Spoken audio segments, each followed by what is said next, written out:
This episode is sponsored by the WIBW channels and The Break Room, downtown's best spot for a hot lunch every business day.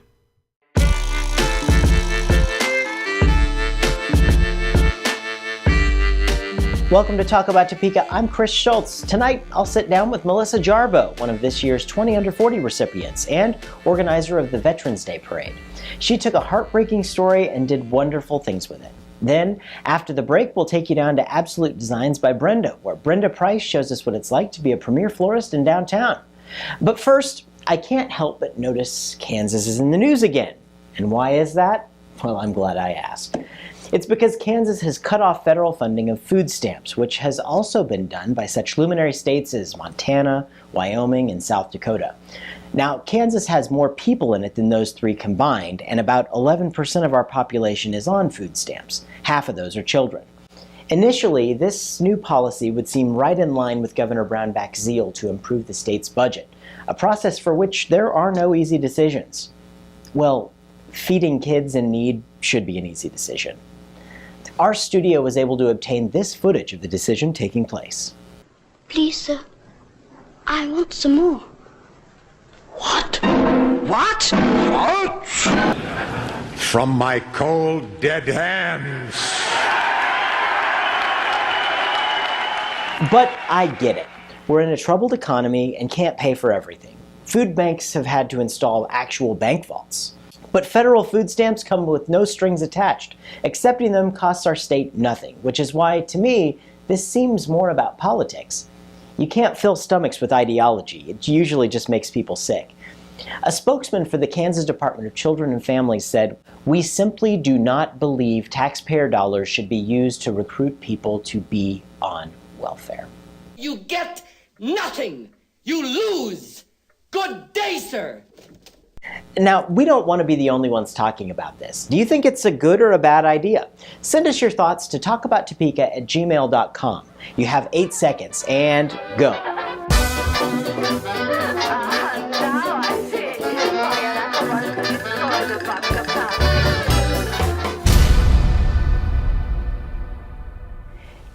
United States Army Sergeant Jamie Jarboe, age 27, was shot in the neck in Kandahar, Afghanistan in April of 2011.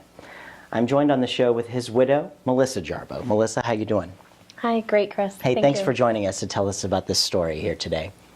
Thank you for having me. So, you went through something with an enormous pain, enormous challenge, and you drew great strength from it. And you're doing some wonderful things here today, and this is a story that we have to tell all the folks here in Topeka about. Tell us a little bit about Jamie. Okay. Jamie was a cavalry scout who re-enlisted back in 2006, 2007 in the Army because he loved it. He was over in Iraq when he decided to re-enlist. And we met around 2008. He started kind of courting me, if you would. And we had a whirlwind romance. And eventually we're married in 2011 on Valentine's Day. Wow. Yeah, pretty interesting. Yeah. We had a good go at it. Jamie had received orders to go to Iraq in 2010, but it wasn't going to be until 2013. And unfortunately, Christmas 2010, we found out that there might be orders for Afghanistan. They might take a good 15,000, 20,000 guys from Fort Riley. And instead of going, oh, I hope I don't go, Jamie's like, hey, I'm going to cross-level to that unit so I make sure I'm going to go because I've been in for 10 years. I'm a great soldier and I need to lead these guys and gals to war. Yeah.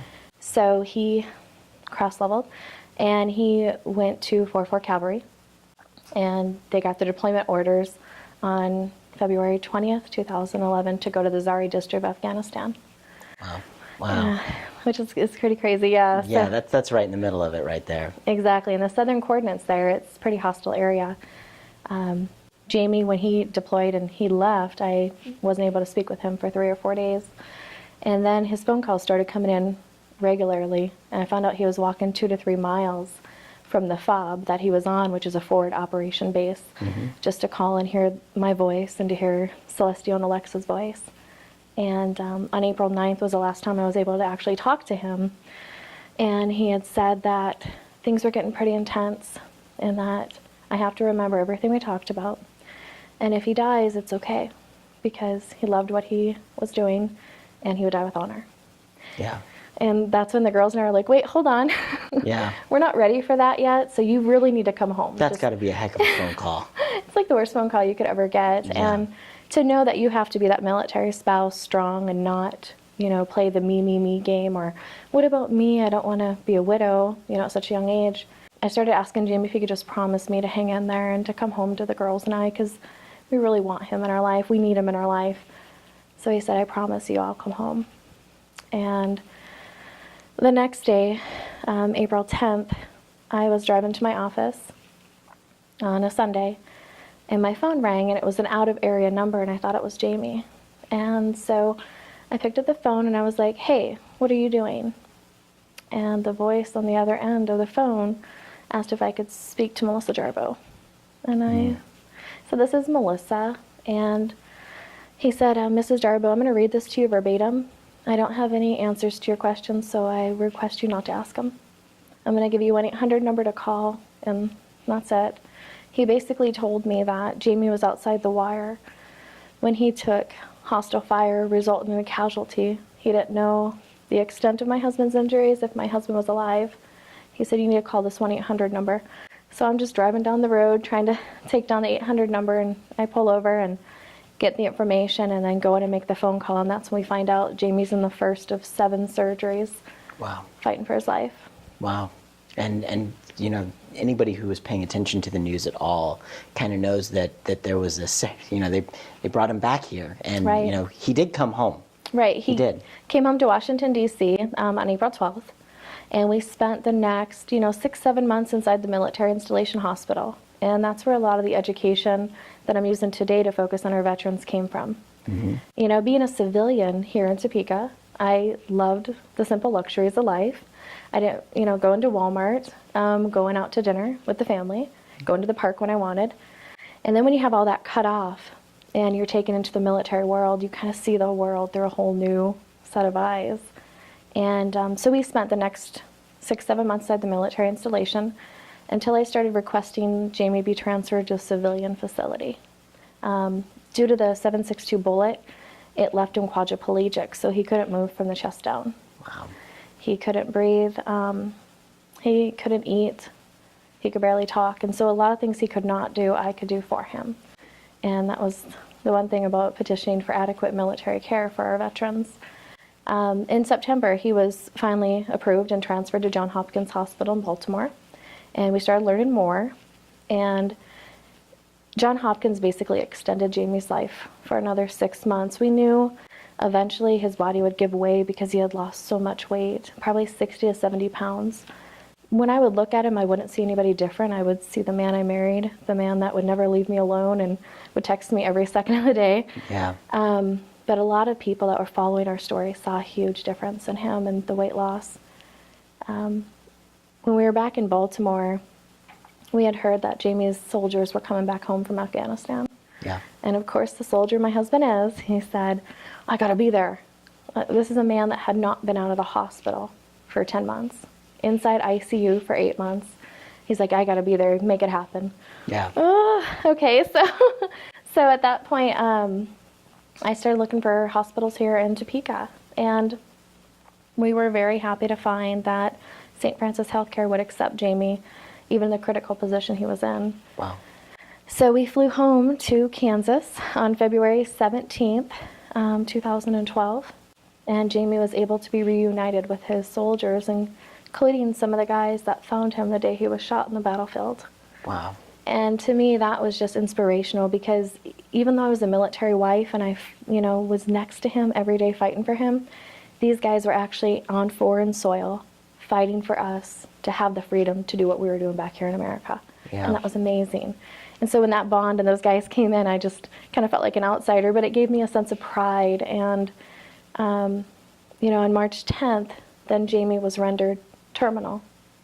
Unfortunately, due to all the surgeries, his esophagus and trachea detached from the upper extremity. Oh. And so they came in and told Jamie and I, as we sat in his room, that he was terminal and that he'll probably die in the next 48 hours. Wow. And I just, you kind of sit there. Your heart drops. Yeah. You just have no idea what to think. And Jamie says, "It's okay. Figures." He's like, "We'll figure it out. Thanks, doctor. You can leave." Wow. You know, just the strength. And, you know, when the doctor left, he was like, you can take time if you want. You can cry. Okay, thanks. Because we had been strong for so long inside the hospital. And I couldn't sit there and cry about, oh, this isn't fair to me. I haven't been able to go out with my girlfriends. I miss Walmart, or all the simplicities of life. Yeah. But this is a moment that I took a couple seconds and cried. And then he asked me if I was done. And I said, okay, what are we getting at? And that's when he said, I need you to write down a few things and turn on the video camera. We had a video camera inside the room at all times, and so Jamie would do videographies. And so this day he decided to do it, and he also wanted me to write it down with his father, and so I could read it from time to time. So he had me write down 3 things, and the first thing was to care for his fellow service members. Because he said between the 2 deployments he went through before, nobody knew who Jamie Jarboe was. And if it hadn't been for his wife blogging on the internet, nobody would have known who Jamie Jarboe was. Yeah. You know, we had close to, I think, 25,000 followers at that point. Wow. Following our daily activity, all from all over the world, which is amazing. Yeah. And so, you know, to carry on carry on the support for his fellow service members, basically, I don't want to wait for the guys and gals to be wounded or to give the ultimate sacrifice for us as Americans to say, hey, you know what, we honor you, we thank you, we're forever indebted for your service. Yeah. The second one was for me never to go back to the corporate world, to stay at home and be a mommy and enjoy life and the things that I missed out on while I was gone for those months. And the last thing was for me to love again. He said I was too beautiful and too young to not love. And so those 3 things are really hard.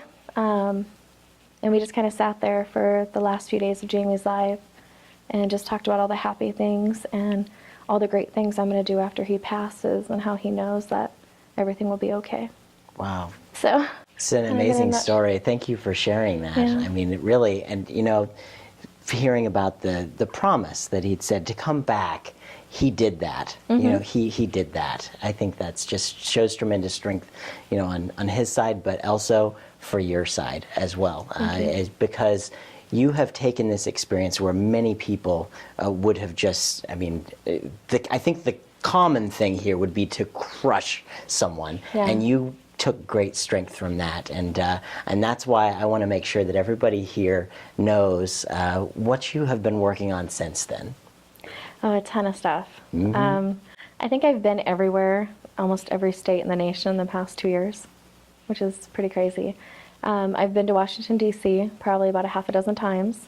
I visit Walter Reed Hospital often, advocating for adequate military care, which I think we're almost there. You know, the changes are coming. But then I also mentor fellow widows, fellow military spouses, Blue Star families, and Gold Star families.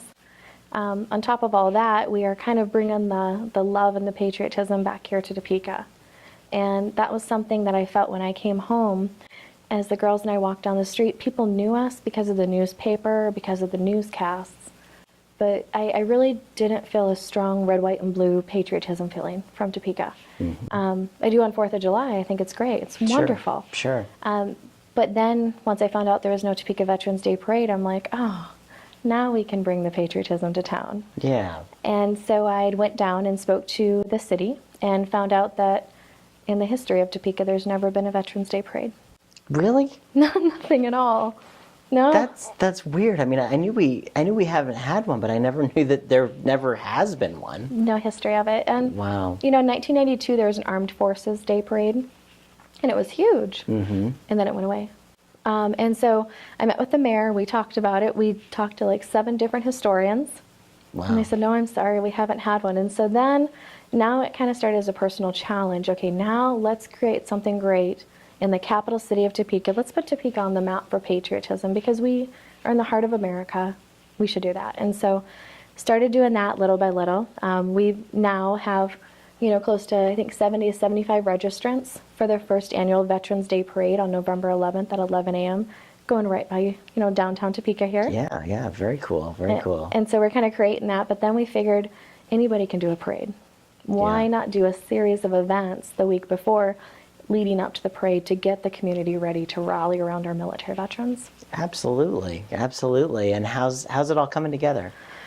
Oh, it's intense. Yeah, it's a lot of work, huh? It's a ton of work, a ton of meeting, and a ton of greeting, and a ton of patience. Just to understand that the economy isn't in the best position. And people, when you walk in, even though Jamie and I went through such a tragedy and we're trying to triumph, and I'm trying to bring out the positive things of that tragedy, people are still kind of leery and scared of sponsorship, of donation. Sure.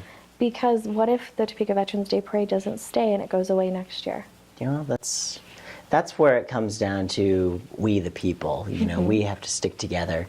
We have to get behind these causes, and we have to make them work. And I think the message here is that all of these people, that serve our country, they do it without question. And some of them, come home with disabilities, and some of them have families that, are going to be on their own because of their sacrifices. That's the ultimate sacrifice. And I think we as a community, we want to stand behind that sacrifice. We understand how important it is. And I think this is going to be a great community that's going to rally behind exactly what you're working for here, because you're working for the right things. You really are.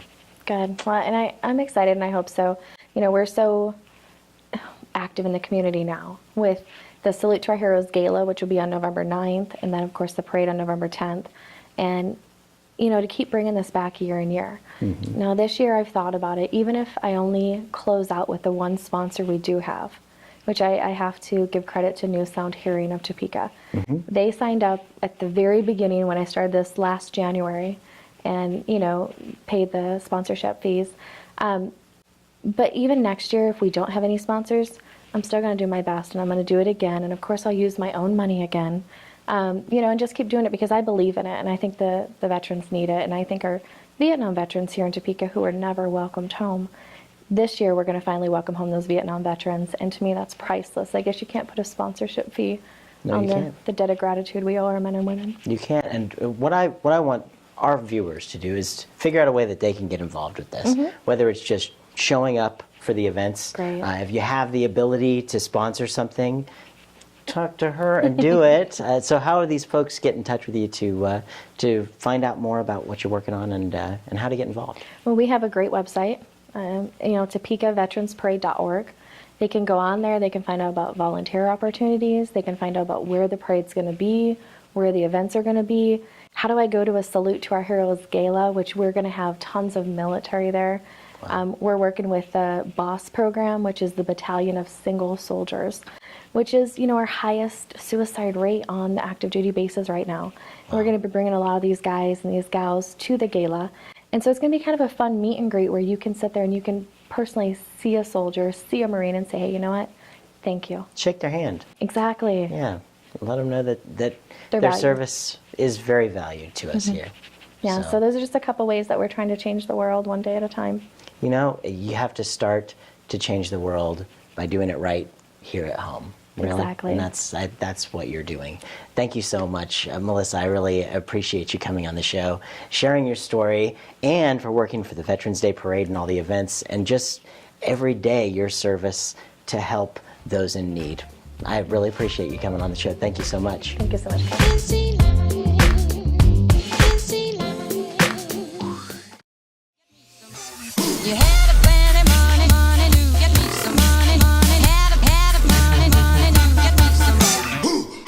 Down here on Kansas Avenue, I'm going to go speak to Brenda Price at Absolute Designs by Brenda. Let's go check her out. Hey, Brenda. Hi. How are you? Good. Welcome to your store here. Yeah. And our television show. Yeah, How's it going? Good. Well, we wanted to get down here. The business is on Kansas Avenue. We obviously have a soft spot in our heart for them. And we wanted to come down and talk to one really awesome one down here, Absolute Designs by Brenda. So, give us the grand tour. All right. Tell us about the place here. Well, first, I'm a full-service florist and do deliveries throughout the Topeka and general area. And it's $3 delivery downtown. Excellent. So you need any floral downtown. This is your lady right here. You got to talk to Brenda. Yeah. No, how did you get into this? As we kind of walk around your store here, just tell us about. Well, I was first a railroader for 25 years. Oh, really? And so this is actually my second career. Went to design school and then just a few years ago opened a storefront. So very cool. You've been downtown for quite some time now, actually. Yes. The years keep adding up, right? They do. They go by in a hurry. Yeah. But this is a great spot. The space is owned by Mike Warswick and Wolf's. He's been on our show before. You'll have to check that And out. Good guy. So they do their photo classes in a space within here. And so it's really a great spot being between Wolf's and David's. It's And a if good I'm going to thing. do a photo class, boy, I want it to smell like this. That's what they tell Smells people. good. Yeah. That's because I have all kinds of different scents. Mm-hmm. And then the latest, hottest product on YouTube is Poopery. And you spritz the bowl before you go, and no one else will ever know. It's such a hot product. It's That is really cool. I things And it you never works. even knew existed, right? yeah, it works. It's been out for a couple years now. Something you shouldn't be without. Well, I think Christmas gifts. I know what's going to be on the list there. Because some people, many purchase it as kind of a gag gift, but then when they realize it truly works, they come back for more. And there's like to-go versions of what as well here. Yes. That's cool. And their marketing scheme is pretty entertaining. Trap a crap, royal flush. You just spritz the bowl before you go. That's pretty cool. Show us some more stuff. Yeah. And so a lot of home decor in permanent florals and that we design here. Ed Muller is my right-hand guy, and he helps me. He's a full-time employee. Great. And so the latest thing we've done is decorated the fresh pumpkins, which makes a nice centerpiece, you know, for your fall home decor. Absolutely. And a lot of gift items. For gift giving, I try to have a really nice price point for people, meaning in the, $20 to $35 is very common. Yeah. A nice card line of Blue Mountain Arts. So that's helps people out downtown, the employees, when they just need a card. And then the boutique area, which I call the boutique area, a lot of scarves, a nice selection of jewelry. A lot of it is done by Rebecca Ray out of Wichita, so she's local. So this is my boutique area. And how do you find these folks to sell their products? Well, by going to markets and different trade shows. Mm-hmm. And then I have these called Rockstar purses. They're unique in the fact that they were on Entourage and HBO. They're called Bobby Chandra Rockstar purses. Also carry his line of watches that are $35 and real fashionable. Very good, very good. And as far as artwork, I have Gil Rumsey's artwork on display. He's a Shawnee Heights grad and a K-State grad. Very cool, very cool. And you are a participant in the First Friday Art Walks as well. Yep, absolutely. Yeah. Yep. So you have to come down and see Brenda on the First Friday Art Walks. Make sure you make it down here. And the first Friday in November, I'm doing my holiday open house for Christmas. So this will be transitioned into looking a whole lot like the holiday. Oh, I can't believe the holidays are here already, right? They roll around quick. They sure do. Yeah. They sure do. And in this line of work, it's constant transitioning from one holiday to another. Yeah, that's the truth. That's the truth. One season. So that pretty much is all the different parts, and a new wine selection. It's new here of just wine accessories, I guess you would call it. All kinds of different glasses, cork holders, and this line of bottles, different bottles that are painted, is done by a local lady also. I try to patronize as much local as I That's can. important, absolutely. Yeah, so. We're big fans of local around on this show. That's, that's right. So we're loving your store here. Tell us a little bit about why you got into business for yourself. Well, like I said, it's kind of my second career. I have always been a little bit of a crafty person, had a knack to do some things. And so then when, after I retired from the railroad and went to design school, one thing just kind of led to another. And I worked out of my home for quite a time back when Beanie Babies and I remember those. craft shows and those years were really popular. And then I just thought, I think I want to try a storefront. So that's what I did. I actually started at 29th and Croco in Thunderbird Square. Oh, wow. I grew up on that side of town. Yeah, and so at that point there just wasn't enough traffic out there in the Croco Road construction. Oh, yeah. And just too much overhead. So then I come downtown, and it's I'm really glad it's been a good move. Everybody really has been very kind to me, and it's just growing every month, really, and every year for sure. Wow. And it's just trying to find the niche of what people want to buy in retail. It's a real roller coaster ride, Yeah. and but it's interesting. Yeah, it certainly is. A lot of great people working in downtown Topeka. Yep. Brenda Price is absolutely one of them with Absolute Designs Yeah. right here. Well, thank you so All much right. for having us by. Thanks. We really Thanks for coming appreciate in. you. Yeah. And the next time you need florals, accessories, you've got a little bit of everything down here. You just got to poke your head in and see what she's got. Come check it out. Yeah, thank you so All right. much. Thanks again to Brenda Price and Melissa Jarboe. This episode was sponsored by the WIBW channels and The Break Room, downtown's best spot for a hot lunch every business day. Until next week, you can visit us online, check out the Topeka newsletter, and keep talking about Topeka.